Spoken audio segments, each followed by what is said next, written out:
and the All Indiana Podcast Network. This is the News 8 Daily 8 Podcast, a Wish TV News 8 update. Hello, I'm Jeremy Jenkins, and this is your News 8 Daily 8 Podcast for Tuesday, January 14th. We begin with news on the south side of Indianapolis. Family and friends are grieving after 14-year-old Deandra Clay Staples was killed in a weekend shooting. Police say she was shot near the Laurelwood apartment complex Saturday morning. Deandra was a member of the G3 Steppers dance team. Her coach describing her as courageous and fierce. Deandra was small but mighty. She was definitely a big bundle of joy in a small body. You couldn't always see her, but you definitely heard her. In other news, a man arrested in connection with another weekend shooting is scheduled to be in court this morning. IMPD says Edwin Gonzalez Diaz was arrested for a shooting that happened around 3 Saturday morning near Lafayette Road and 38th Street. Police say that shooting left another man with serious injuries. Investigators say witnesses provided key information that helped detectives identify and arrest Diaz at a nearby apartment complex. Diaz is due in court around 9 a.m. To I-Team 8, the man accused of stalking Caitlin Clark is set to appear in court this morning.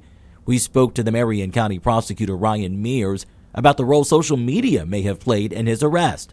Cody Fisher reports. Court documents that I obtained say that the stalking began on December 16th on the social media platform X. Now, by my count, 55-year-old Michael Lewis mentions Caitlin Clark 823 times in his tweets since then. Some are so graphic and sexual that we can't put them on TV.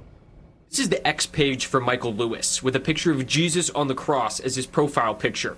This is his first tweet at Caitlin Clark from December 16th, saying, "I got a new movie coming out. Michael and Caitlin are high school sweethearts. After graduation, you go off to college to play b-ball. I go off to war. You give me a medallion pendant with your picture as a going-away gift. I give you a little Mikey cuddle doll." On January 2nd, he posted this. "I love you so much. Come over here and get you a piece." There's a very definitive line that you can cross with what you are posting online, and you don't get to say whatever you want. Marion County prosecutor Ryan Mears says it's the tweets that are too graphic for TV that helped push this case over the top to stalking charges. Some of these tweets involve a sexual battery, and that they very clearly, in our view, crossed the line. Things got more serious when Lewis came to Indianapolis from Texas. This individual was looking for ways to try to maybe be at the same place at the same time as the victim in this case. IMPD found Lewis here at his hotel room at the Hilton downtown, confronting him about his social media posts directed at Clark.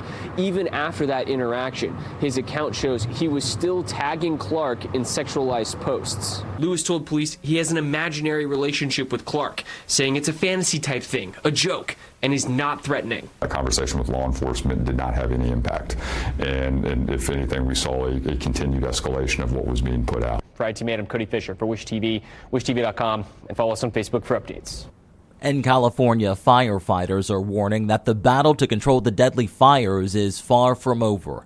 The National Weather Service says winds of up to 70 miles an hour are expected to move in this week, making things far more challenging for crews. Firefighters are urging those under evacuation orders to stay away from the area. You can't drive through the roads. There's power poles down. There's live, electrical wires that are potentially lethal. The water is not safe to drink. The structures are not standing. Things are collapsing. Fires are still burning. So far, at least 24 people have been confirmed dead in the fires. Dozens of others are still missing. Switching gears to sports. We are now 6 days away from the Notre Dame Fighting Irish taking on Ohio State in the College Football Championship. Wish TV will be on the road with the Fighting Irish. Sports Director Anthony Calhoun and News 8's Andrew Chernoff will be live in Atlanta. Our coverage will start this weekend and will go all the way through the postgame. This morning, ESPN released their FPI, a computer-generated calculator that predicts the winner, and it shows that Ohio State has a 54% chance of winning, giving the Irish a 45% chance at beating the Buckeyes. Game time is Monday, January 20th at 7:30. When it comes to the weather, it's going to be a bit of a gloomy day out there. Storm Track 8 says you can also expect some light snow showers with it this morning.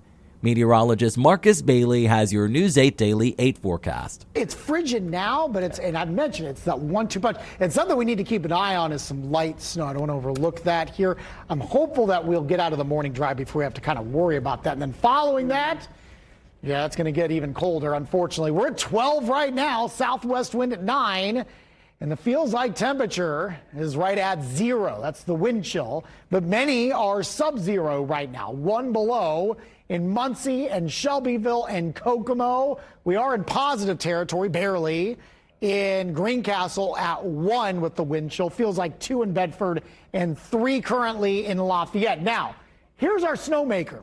All right, it's very, very light. We're watching this kind of race over the northern half of Illinois, places like the Quad Cities, Rockford, southern suburbs of Chicago, Peoria, all seeing some of this snow. It's basically riding right down I-74. I think we open the window of opportunity here over the next couple of hours, but it's probably going to be closer to maybe 9 or 10 o'clock for us here in the city.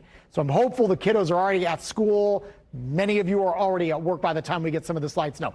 Even then, it is well below an inch of snowfall. I'm not anticipating much here, but a quick quarter to half an inch, can't rule that out, and it will all stick because it is cold. And so there could be some slick spots across our area, especially along and north of I-74. Now, this will be gone by lunchtime. We should actually see a little bit of sunshine for the second half of the day. We will struggle to get close to 20 degrees for a high, and wind chills will be into the single digits all day long. It paves the way for the coldest overnight we've had so far this season. We'll talk about that and maybe even colder temperatures potentially next week. It's all of my Storm Track 8 forecast coming your way in just a few minutes. To get a peek at Marcus Bailey's full forecast, just head over to wishtv.com. And don't forget, conditions will change throughout the day. So to make sure you have the most up-to-date forecast, download the Wish TV Storm Track 8 app. And for a more detailed look at conditions, you can check out our Storm Track 8 weather blogs. This has been your News 8 Daily 8 podcast for Tuesday, January 14th. I'm Jeremy Jenkins for Wish TV, wishtv.com, or follow us on Facebook for updates. This is the News 8 Daily 8 podcast, a Wish TV News 8 update on demand. For even more, on demand and on the go, connect with Wish TV on Facebook at wishtv.com and on the free Wish TV mobile app. Thank you for listening, and be sure to like, subscribe, and follow this podcast for updates every weekday morning on the All Indiana Podcast Network and wherever you get your podcast.